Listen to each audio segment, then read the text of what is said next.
World War II officially erupted on September 1, 1939, when Nazi Germany, under the leadership of Adolf Hitler, launched a sudden and meticulously planned invasion of Poland. This campaign, exemplifying the military doctrine of Blitzkrieg or lightning war, relied on rapid movement of mechanized infantry, armored divisions, and overwhelming air support to break through enemy lines before a coordinated defense could be mounted. The German Wehrmacht, numbering over 1.5 million men, swept across Poland from multiple directions, while the Luftwaffe targeted key communication hubs, railways, and military installations, devastating the Polish command structure and creating chaos among both troops and civilians. Within weeks, the Polish government and military leadership faced insurmountable pressure as the Soviet Union, honoring the secret protocols of the Molotov-Ribbentrop Pact, invaded from the east on September 17, seizing territory and effectively splitting the nation in half. The Polish population endured mass executions, deportations, and widespread terror, foreshadowing the scale of human suffering that would define the war. Britain and France, bound by alliances with Poland, declared war on Germany on September 3, 1939, signaling the start of a global conflict, yet their initial military response was slow and largely ineffective, leading to the period known as the Phony War, where months of tense waiting and minor skirmishes belied the storm about to engulf Europe. By the spring of 1940, Germany had turned its attention westward. In April, German forces invaded Denmark and Norway, securing strategic ports and vital access to Swedish iron ore, which was essential for the German war industry. The speed and precision of these campaigns stunned the world, as both countries were quickly subdued. In May, the Wehrmacht launched a full-scale assault on Belgium, the Netherlands, and Luxembourg, bypassing the heavily fortified Maginot Line in France and employing panzer divisions in concentrated thrusts that encircled enemy forces and rapidly dismantled defenses. French and British troops were overwhelmed. The French government fell within 6 weeks, and the Germans occupied Paris on June 14, establishing the collaborationist Vichy regime in the south, while Britain was left standing alone across the English Channel. The German Luftwaffe turned its focus to the skies over Britain, initiating the Battle of Britain in July 1940. For months, London and other major cities were subjected to relentless aerial bombardment, as civilians took shelter in underground stations and anti-aircraft defenses struggled to hold off the onslaught. The development of radar technology, superior fighter aircraft tactics, and the indomitable will of British pilots ultimately repelled the Luftwaffe, marking the first major defeat for Hitler's military machine and preserving Britain as a critical base for future Allied operations. Meanwhile, across the Mediterranean and North Africa, Benito Mussolini's Italy, seeking its own imperial expansion, entered the war on the side of the Axis. Italian forces initially struggled against British troops in Libya and Egypt, suffering defeats due to poor planning, logistics, and underestimation of British capabilities. In response, Germany sent the legendary General Erwin Rommel, the Desert Fox, with the Afrika Korps to reinforce Italian positions. Rommel's tactics, marked by daring flanking maneuvers and rapid armored advances, initially pushed the Allies back, leading to intense battles at Tobruk and other strategic locations. Supply lines became a crucial factor, as both sides grappled with the harsh desert environment, limited water, fuel shortages, and the logistical nightmare of sustaining mechanized armies across vast, empty expanses. The North African campaign, while geographically distant from Europe, became a decisive theater that tested the limits of modern warfare and foreshadowed the importance of mobility, air superiority, and intelligence in later campaigns. As 1941 dawned, Hitler turned his ambitions eastward. Breaking the non-aggression Molotov-Ribbentrop Pact, Germany launched Operation Barbarossa on June 22, 1941, the largest military invasion in history, targeting the Soviet Union with over 3 million troops, thousands of tanks, and thousands of aircraft. The invasion was initially devastating. Soviet defenses were overrun, millions of soldiers were encircled and captured, and cities such as Minsk and Smolensk fell rapidly. Yet, the Germans underestimated the vastness of the Soviet territory, the resilience of the Red Army, and the harshness of the Russian winter.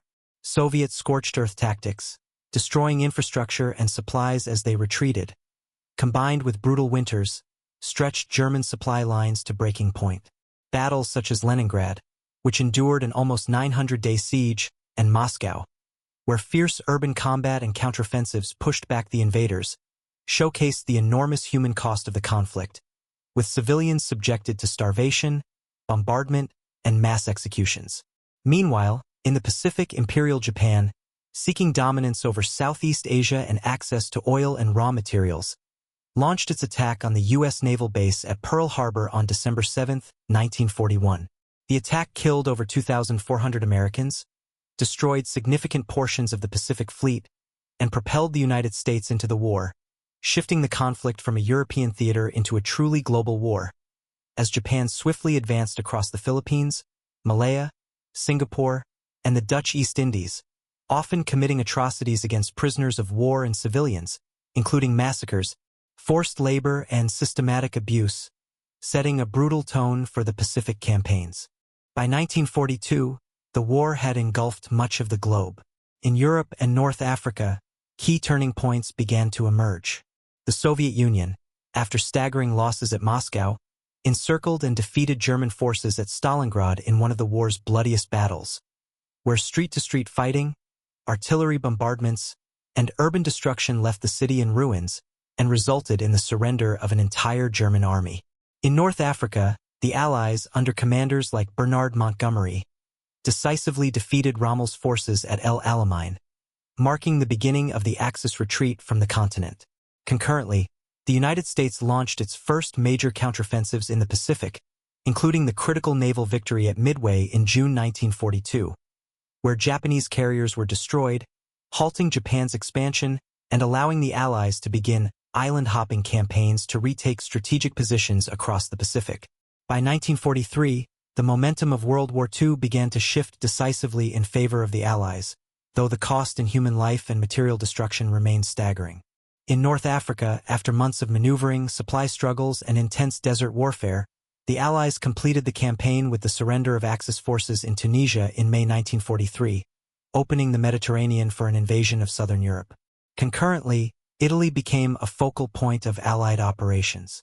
The Allied invasion of Sicily in July 1943, known as Operation Husky, was a massive amphibious and airborne assault involving hundreds of thousands of troops, armored vehicles, and naval vessels.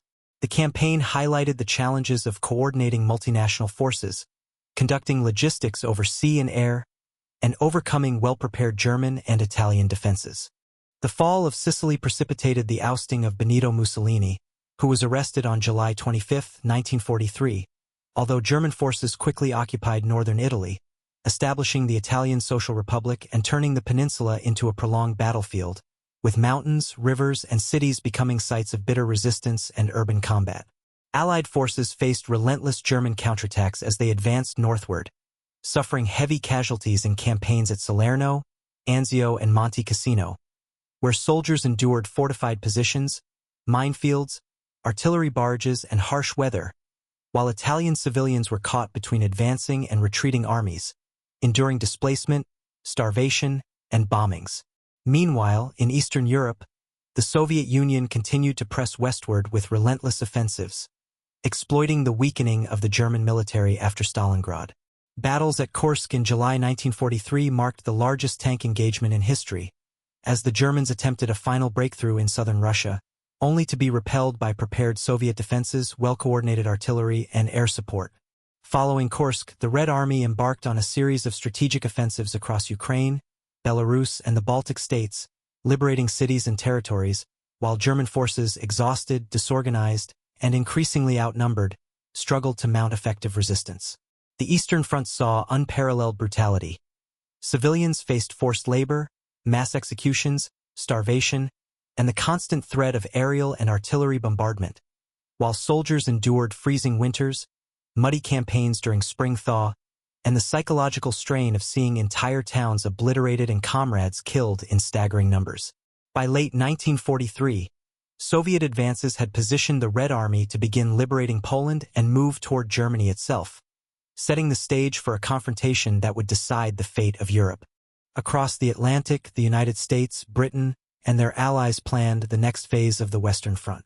The D-Day landings on June 6, 1944, Operation Overlord, marked the largest amphibious invasion in history, involving over 156,000 Allied troops landing on 5 heavily fortified beaches in Normandy, supported by thousands of ships, tanks, and aircraft. The operation required meticulous coordination of intelligence, deception campaigns such as Operation Fortitude to mislead German forces, and logistical planning to sustain the invasion. Despite meticulous preparation, soldiers faced intense machine gun fire, mines, artillery, and obstacles, suffering tens of thousands of casualties on the first day alone. Over subsequent weeks, Allied forces pushed inland, capturing key towns and eventually liberating Paris in August 1944, while German forces, though retreating, continued to mount counterattacks, prolonging the fighting and inflicting heavy losses. Simultaneously, resistance movements across occupied Europe, ranging from the French Maquis to partisans in Yugoslavia and Poland, harassed German supply lines, aided advancing armies, and risked brutal reprisals, with entire villages often massacred in retaliation. The Pacific theater remained a site of immense violence and strategic complexity. After halting Japanese expansion at Midway and Guadalcanal, the Allies continued island hopping across the Pacific, seeking airfields and naval bases to bring Japan within range. Battles such as Saipan, Peleliu, Iwo Jima, and Okinawa were marked by entrenched Japanese defenders, banzai charges, kamikaze attacks on Allied ships, and grueling conditions for both soldiers and civilians. The psychological and physical toll was extreme.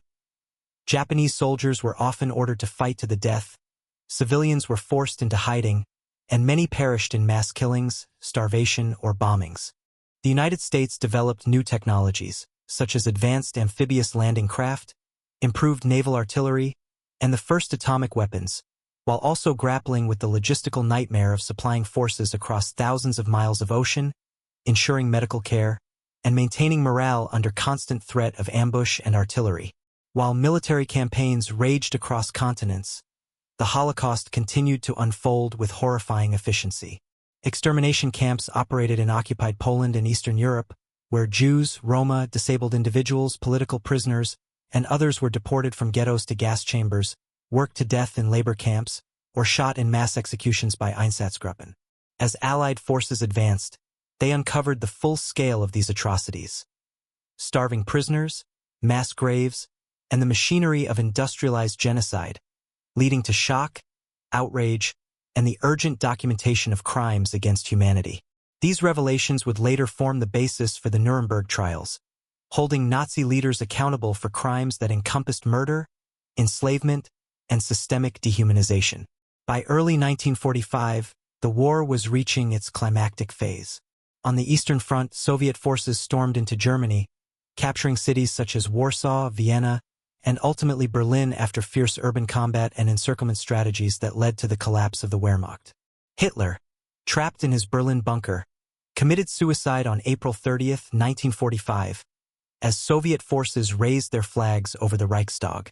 Germany surrendered unconditionally on May 8, 1945, ending the European theater and prompting celebrations across the Allied nations, even as the horrors of concentration camps and the scale of civilian suffering became fully apparent. The Pacific War continued until August 1945, when the United States, after firebombing Japanese cities and demonstrating the futility of conventional invasion, dropped atomic bombs on Hiroshima on August 6 and Nagasaki on August 9, instantly killing over 100,000 civilians and contributing to Japan's surrender on September 2, officially ending World War II. The aftermath revealed unparalleled devastation. Over 70 million dead, countless cities in ruins, economies shattered, displaced populations numbering in the tens of millions, and the geopolitical landscape forever altered. The United Nations was founded to prevent future global conflict. Europe was divided into spheres of influence, decolonization accelerated across Asia and Africa, and the United States and the Soviet Union emerged as superpowers, setting the stage for the Cold War. The war left humanity to grapple with the moral lessons of genocide, civilian suffering, the limits of obedience and resistance, and the consequences of technological advancement in warfare, shaping the political, social, and cultural trajectory of the modern world. By 1939, as Europe teetered on the edge of catastrophe, political tensions and unresolved grievances from World War I had created a volatile environment, with Hitler exploiting nationalism, economic despair, and anti-Semitic ideology to consolidate power in Germany. In the months leading to the invasion of Poland, the Wehrmacht conducted large-scale mobilizations, rehearsing blitzkrieg tactics in exercises that combined rapid armored thrusts, coordinated artillery barrages, and air support to overwhelm opposition. Polish forces, though brave, were numerically and technologically outmatched. Their defensive strategy relied heavily on static fortifications and counterattacks, which proved ineffective against mechanized divisions. Cities like Warsaw endured relentless bombing, with hospitals, rail stations, and civilian districts targeted to break morale. Meanwhile, the Polish government attempted diplomatic appeals to Britain and France, but their responses were constrained by unpreparedness and internal politics, illustrating the limitations of pre-war alliances. Soviet troops, moving from the east on September 17th, engaged in systematic occupation, executing officers, intellectuals, and resistance figures, while deporting hundreds of thousands to labor camps in Siberia. This dual invasion demonstrated the tragic vulnerability of nations caught between totalitarian powers and set a grim precedent for the global scale of conflict that would follow. In early 1940, the strategic focus shifted to Scandinavia and Western Europe. Denmark's rapid capitulation and Norway's occupation underscored the effectiveness of German combined arms operations and the use of paratroopers and amphibious landings. British and French forces attempted counteractions, such as the Norwegian campaign, but faced logistical challenges, inadequate air cover, and German air and naval superiority. These early engagements allowed Germany to secure vital resources, including Swedish iron ore shipments transported through Norwegian ports, which fueled the German war machine for years to come. By May 1940, attention turned to the Low Countries in France, where German forces bypassed the Maginot Line through the Ardennes Forest, a maneuver deemed nearly impossible by Allied commanders. Panzer divisions struck with unprecedented speed, encircling Belgian and French units and forcing mass surrenders at places like Dunkirk, where over 300,000 Allied soldiers were evacuated under the constant threat of Luftwaffe attacks. France fell within 6 weeks, with Paris occupied and the Vichy government installed, demonstrating both the speed of blitzkrieg and the paralysis of Allied command structures, while civilians fled cities in chaotic waves, encountering bombings, road congestion, and resource scarcity. Meanwhile, the United Kingdom, under Churchill's leadership, embarked on a campaign of resistance that became symbolized by the Battle of Britain. The Luftwaffe targeted airfields, radar stations, and urban centers, seeking to achieve air superiority and enable a planned invasion, Operation Sea Lion. British pilots, operating under RAF Fighter Command, relied on radar technology, efficient communication networks, and decentralized command structures to repel waves of German bombers and fighters. London, Coventry, and other cities suffered nightly bombing raids, with thousands of civilians killed and millions displaced. But the tenacity of both military and civilian populations prevented Germany from gaining the aerial dominance necessary for invasion. This defense demonstrated the growing importance of air power, intelligence, and morale in modern warfare. In the Mediterranean, Mussolini's Italian forces initially faltered against British defenses in Libya and Egypt, suffering defeats due to poor coordination, inadequate equipment, and underestimation of the enemy. Germany dispatched Rommel and the Afrika Korps to reinforce Italian positions, initiating a series of highly mobile desert campaigns that exploited mechanized warfare, rapid flanking maneuvers, and tactical ingenuity. Battles such as Tobruk, Gazala, and El Alamein became tests of logistics, supply chains, and human endurance, as both sides struggled with extreme heat, sandstorms, and shortages of water and fuel. The North African theater also highlighted the strategic importance of intelligence, with both sides employing code-breaking, reconnaissance flights, and espionage to anticipate enemy movements. Civilians, though distant from the front lines, were subjected to air raids, forced labor, and displacement, while local populations in Libya and Egypt faced requisitions, taxation, and social disruption. Operation Barbarossa in 1941 marked the largest invasion in military history, with 3 million German troops, 600,000 motor vehicles, and thousands of aircraft penetrating Soviet territory along a 1,800-mile front. Initial successes were staggering. Cities fell, millions of Soviet soldiers were captured, and key infrastructure was destroyed.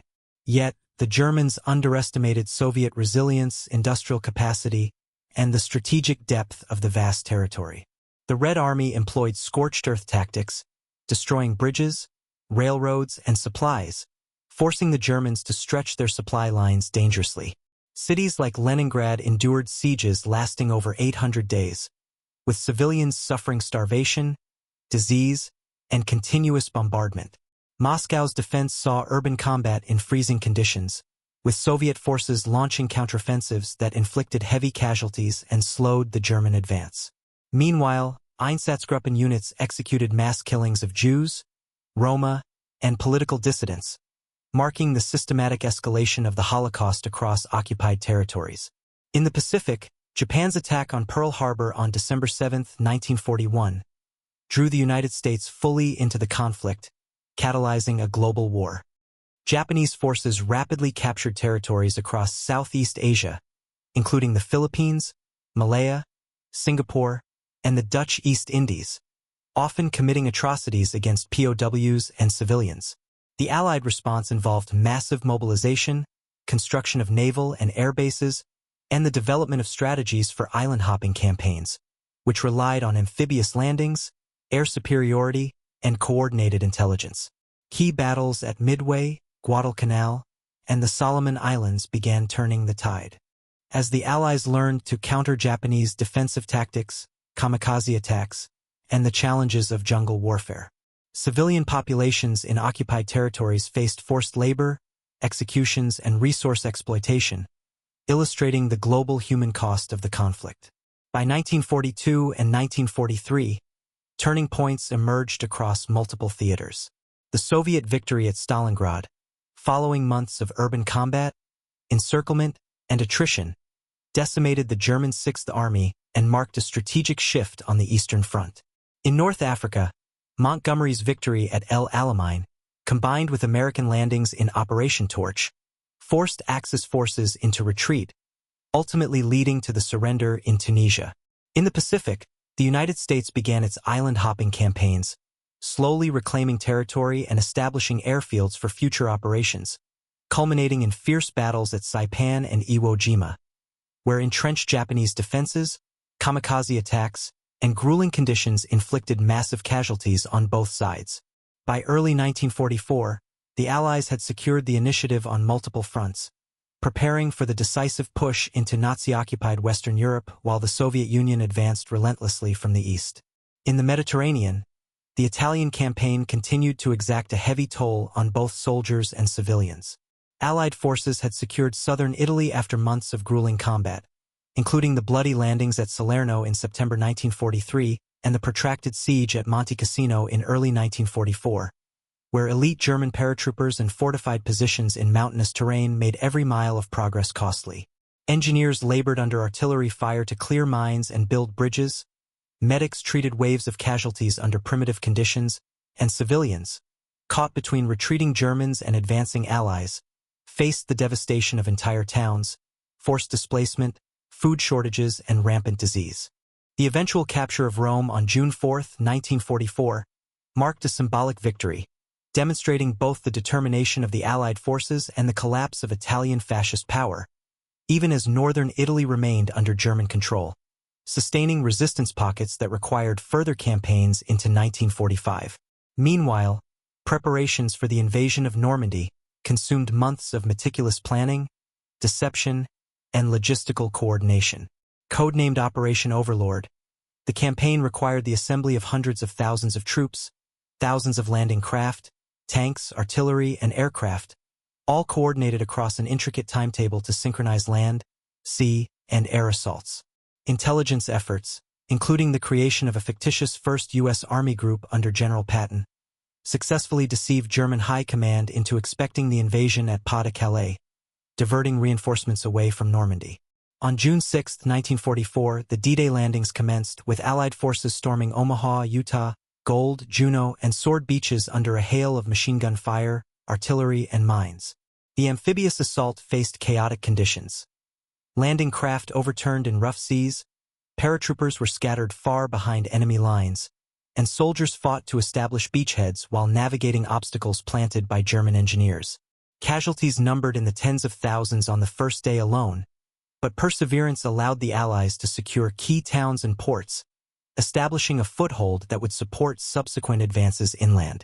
Over the next weeks, Allied troops engaged in relentless combat through hedgerows, forests, and fortified villages, capturing towns such as Cannes, Cherbourg, and Corentin, while German forces, though outnumbered and stretched thin, mounted fierce counterattacks, employing artillery barrages, panzer divisions, and aerial strikes in attempts to repel the invaders. On the Eastern Front, the Soviet Union executed massive offensives that liberated vast swathes of occupied territory. Operation Bagration, launched in June 1944, obliterated German Army Group Center in Belarus, resulting in catastrophic losses for the Wehrmacht and opening the path to Poland. Soviet forces advanced through Ukraine and the Baltic states, liberating cities such as Kiev, Riga, and Vilnius, while German units conducted scorched earth retreats, destroying infrastructure and committing atrocities against civilians in reprisal. Urban combat was intense, with artillery barrages, street-to-street fighting, and ambushes producing staggering casualties. Civilians endured occupation, forced labor, executions, and the destruction of homes and resources, with millions displaced across the continent. By late 1944, the Soviets had positioned themselves for a final advance into Germany, while Hitler's armies were increasingly fragmented, exhausted, and demoralized, relying on poorly trained replacements and desperate defensive measures. The Pacific theater simultaneously escalated in intensity. Following victories at Guadalcanal, Tarawa, and Saipan, the Allies implemented a strategy of island hopping to approach the Japanese home islands, capturing critical airfields and naval bases. Battles such as Iwo Jima and Okinawa were marked by entrenched Japanese defenses, kamikaze attacks on naval vessels, and grueling jungle and urban combat. On Iwo Jima, American forces faced 21,000 Japanese defenders in a network of tunnels and bunkers, resulting in over 26,000 U.S. casualties in a campaign lasting 36 days. Okinawa, the largest amphibious assault of the Pacific War, involved more than 180,000 Allied troops facing 100,000 Japanese soldiers and tens of thousands of civilian casualties, with widespread destruction, starvation, and mass suicides among the island's population. These battles illustrated both the determination of Japanese forces to resist at all costs and the enormous human and material price of advancing toward Japan. Concurrently, political maneuvering and diplomacy shaped the post-war order even as combat raged. Conferences at Tehran, 1943, Yalta, February 1945, and Potsdam, July 1945, brought Allied leaders, Churchill, Roosevelt, and Stalin, together to negotiate the post-war restructuring of Europe, spheres of influence, and the handling of Germany and Eastern Europe.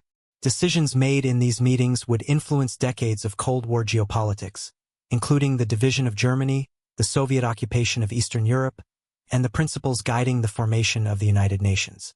Meanwhile, intelligence operations played a crucial role in shaping outcomes. Allied codebreakers at Bletchley Park decrypted German Enigma messages, providing critical foreknowledge of troop movements.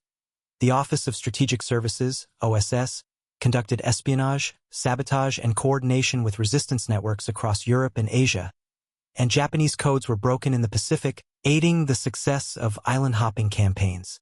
Resistance movements, from the French Maquis and Polish Home Army to Yugoslav partisans and Soviet underground cells, engaged in sabotage, intelligence gathering, and guerrilla warfare, often at the cost of brutal reprisals against local populations.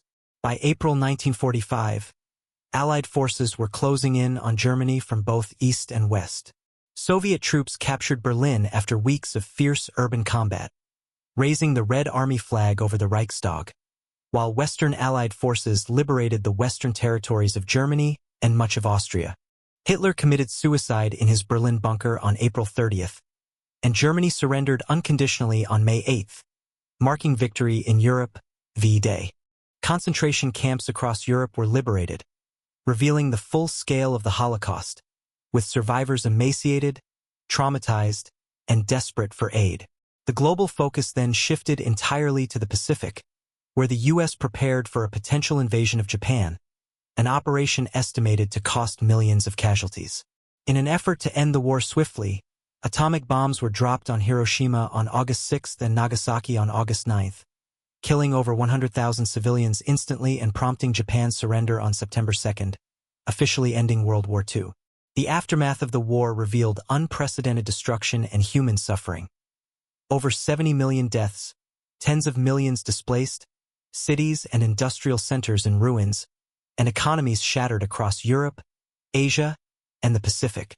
The Holocaust left 6 million Jews and millions of other victims dead, while entire societies struggled to recover from trauma, famine, and social upheaval.